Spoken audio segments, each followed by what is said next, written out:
Sur les bords du Tibre, le cirque se métamorphose peu à peu, dès le début de notre ère. Tout en pierre désormais, l'édifice va atteindre 600 mètres de long. Capacité maximale, 250 000 spectateurs.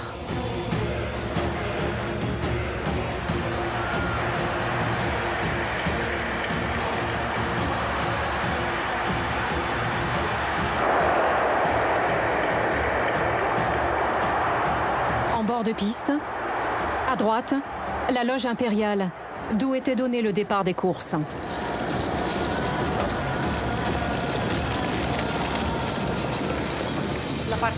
La partie la plus basse des gradins, comme dans tous les monuments romains, était réservée aux classes aisées, c'est-à-dire les cavaliers, les sénateurs, les magistrats et les ambassadeurs. Au-dessus se tenait la bourgeoisie moyenne et enfin, le peuple.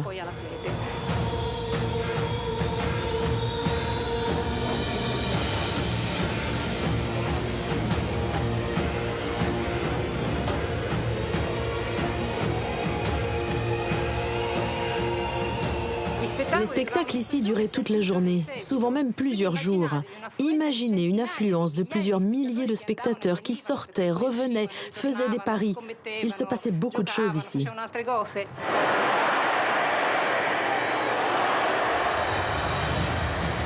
À l'extrémité du cirque, un arc monumental recouvert de marbre. L'arc de Titus, l'un des plus hauts bâtis à Rome.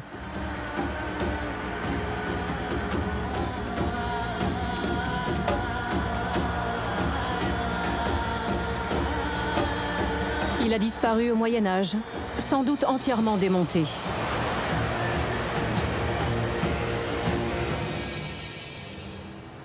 Disparu, pas tout à fait. Quelques fragments de l'arc de Titus ont été découverts sur place, récemment, au cours de chantiers de restauration. Ça a été émouvant de retrouver ces fragments? Oui, c'est la récompense de tous nos sacrifices. C'est un morceau de corniche, juste une partie, parce qu'en réalité, les corniches étaient bien plus complexes.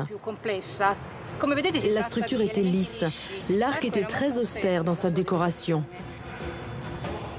Alors qu'au sommet, il était surmonté d'un grand quadrige de bronze.